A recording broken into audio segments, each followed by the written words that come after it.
Phone দিয়ে খোঁজ খবর নেওয়ার যুগেও যদি আপনি এসে বলেন আমার হাতে সময় নাই, আমি প্রচুর কাজে ব্যস্ত থাকি, তাহলে কি ভেবে দেখেছেন আপনার প্রিয় মানুষটা আদৌ কি আপনার লাইফে থাকবে কি না?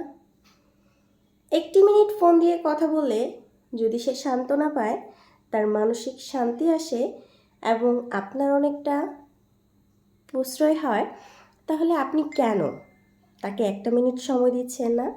জাস্ট তাকে হ্যালো বলুন, সে খেয়েছে কি না, সে কী করছে, এতটুকু খবর নিন এবং তাকে কিছু যত্নশীল কথা বলুন, ভালোবাসার কথা বলুন।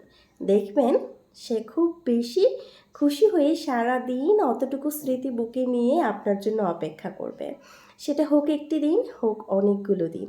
বিশ্বাস করেন, অন্তত এই কাজটি করুন, আপনিও ভালো থাকবেন এবং আপনার মাথার প্রেশার অনেকটা কমে যাবে এবং সেও সুস্থ স্বাভাবিকভাবে আপনার ঘরে খুব সুন্দরভাবে থাকবে এবং আপনার অপেক্ষায় থাকবে।